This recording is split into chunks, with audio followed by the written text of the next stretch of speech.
لیکن کچھ تو ہم نے یہ رکھ دیے جو کل انہوں نے فارم 45 اپلوڈ کیے ہیں الیکشن کمیشن نے، ان فارمز 45 کو ہم ان کا موازنہ کر رہے ہیں ان فارمز 45 سے جو ہمارے پاس تھے اور جو ہم نے خود الیکشن کمیشن میں 12 فروری کو جمع کرا دیے. یعنی کہ 443 پولنگ سٹیشن ہیں، ان کا ریکارڈ اتنی تفصیل سے کوئی شخص 2 دنوں میں بنا کر فائل نہیں کر سکتا. جو ہمیں ملے فارم اپنے پولنگ ایجنٹ سے وہی ہم نے ہو بہو جمع کرا دیے الیکشن کمیشن میں. اور الیکشن کمیشن کو ہم نے یہ کہا کہ اب آپ منگوائیے اپنے ریٹرننگ افسر صاحب سے وہ فارم 45 جس کی بنیاد پہ انہوں نے نتیجہ مرتب کیا ہے.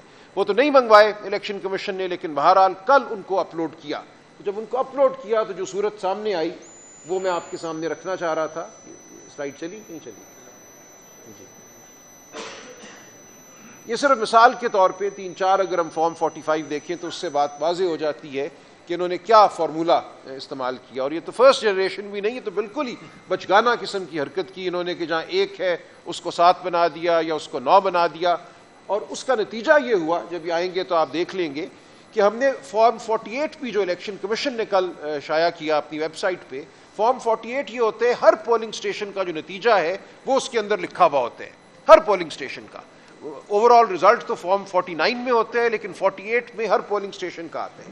جب آپ پولنگ سٹیشن کے حساب سے چلتے ہیں تو آپ یہ دیکھیں گے کہ ہر وہ پولنگ سٹیشن جس پہ انہوں نے میرے مد مقابل کو دوسرے شخص کو جتوایا ہے وہاں پہ ٹرن آؤٹ 80-85% ہو گیا ہے. کیونکہ انہوں نے یہی کیا نا، جہاں 173 تھا اس کو 973 کر دیا. جب 800 ووٹ اس پولنگ سٹیشن میں صرف ایک قلم کی جنبش سے ڈالے تو ٹرن آؤٹ جو تھا اس پولنگ سٹیشن کا اگر حقیقتاً وہ 36% تھا یا 40% تھا تو ایک دم چھلانگ مار کے وہ 86% ہو گیا. یہ آپ کو نظر آئے گا. مثال کے طور پہ آپ اگر دیکھیں، اس میں ہم چلے جائیں پولنگ سٹیشن نمبر 5 پہ. اب پولنگ سٹیشن نمبر 5 پہ اگر آپ بائیں ہاتھ سے آگے چلیں، بالکل اس کو ادھر لے جائیں اور پیچھے لے کے جائیے. یہ ہاں پولنگ سٹیشن نمبر 5 اور پیچھے لے جائیے، آپ لیفٹ پہ جائیں. آپ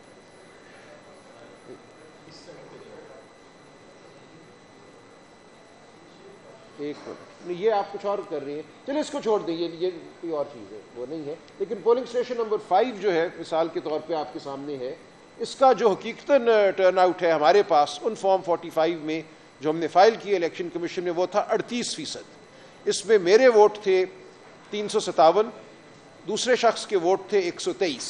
جو کل انہوں نے شائع کیا فارم 45 اس پولنگ سٹیشن کا، اس میں میرے ووٹ تو وہی رہے 357، کوئی فرق نہیں ہے ان میں. یعنی فائل کیا تھا وہ درست تھا، میرے ووٹ درست تھے، لیکن جو دوسرے شخص کے ووٹ ہیں 123 کی بجائے وہ 723 ہو گئے. ایک کے اوپر ایک لگا دیا انہوں نے 7 کا ایک جو ٹھنڈرا، اور اس کی وجہ سے جو ٹرن آؤٹ تھا وہ 38% سے بڑھ کر 86% ہو گیا.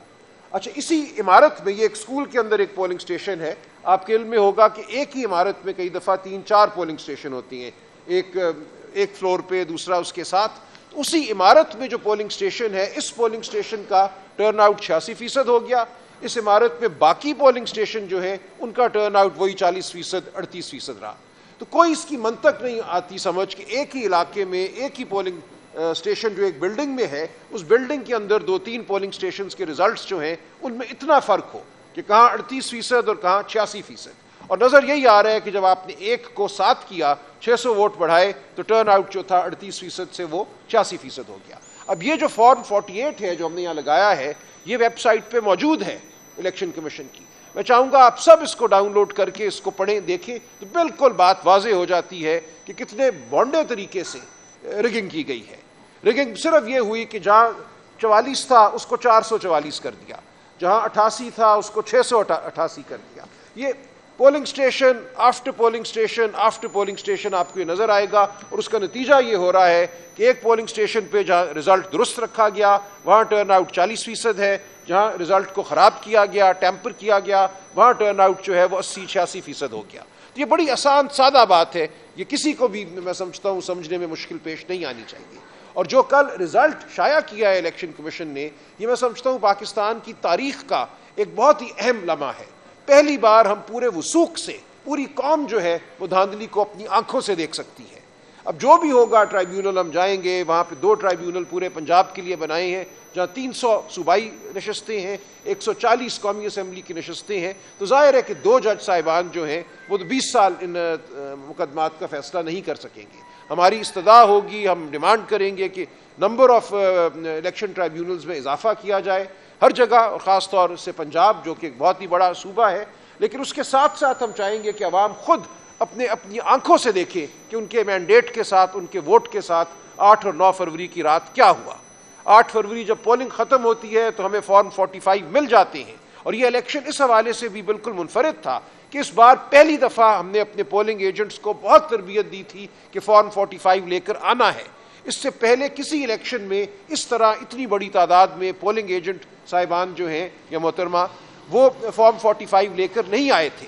اس دفعہ ایک بہت بڑا ذخیرہ جو ہے ہمارے ہاتھ میں موجود تھا، اس ذخیرے کا موازنہ اب ہم ان فارمز 45 سے کر سکتے ہیں جو کل الیکشن کمیشن نے شائع کیے، اور اس میں نظر یہی آتا ہے کہ میرے ووٹ تو تقریباً وہی ہیں جو میرے فارم 45 میں ہیں۔ باقی جو کینڈیڈیٹس تھے جماعت اسلامی کے، ٹی ایل پی کے، ان سب کے ووٹ بھی وہی کے وہی ہیں۔ صرف ایک شخص ہے جس کے ووٹ جو ہے 127 سے 727 ہو جاتی ہیں یا 927 ہو جاتی ہیں۔ تو بالکل تواتر سے آپ کو ہر پولنگ سٹیشن پہ نظر آتا ہے کہ کسی ایک شخص کے، ایک مخصوص شخص کے ووٹ جو ہیں وہ بڑھائے جا رہے ہیں۔ تو اس کے بعد شک اور شبے کی کوئی گنجائش نہیں رہتی۔ اور بھی چیزیں ہیں، میں ان کا بھی ذکر نہیں کروں گا، جن سے اس بات کی اور بالکل توثیق ہو جاتی ہے کہ یہاں ایک بہت بڑی دھاندلی ہوئی ہے۔ یہاں پہ ایک بڑے منظم طریقے سے آر او کی سطح پہ جب یہ فارم 45 بنائے گئے جن کو کل شائع کیا گیا، وہاں الیکشن پر ایک حملہ کیا گیا ہے، پاکستان کی عوام کے مینڈیٹ پر حملہ کیا گیا ہے۔ آئندہ اگر جمہوریت نے اس ملک میں قائم رہنا ہے تو اس حملے کو ہم نے پسپا کرنا ہے، ہم نے بتانا ہے قوم کو، اور ہم نے بتانا ہے ہر ادارے کو کہ اس طرح یہ ملک نہیں چل سکتا، اس طرح یہ ملک جو ہے اس میں اقتدار کی جو ٹرانسفر ہے وہ ایسے نہیں ہوگی کہ آپ آر او صاحبان کے ذریعے کوئی رزلٹ مرتب کرائیں اور کہیں فلاں جیت گیا اور فلاں ہار گیا۔ یہ اب آئندہ نہیں ہوگا، ہم اس کو نہیں ہونے دیں گے۔ اسی لیے ہم آپ کے سامنے حاضر ہوئے ہیں۔ اس کے لیے ہم ہر طرح کی جد و جہد کریں گے، قانونی جد و جہد کریں گے، پارلیمان میں جد و جہد کریں گے، اور عوام میں جا کر جد و جہد کریں گے۔ بہت شکریہ۔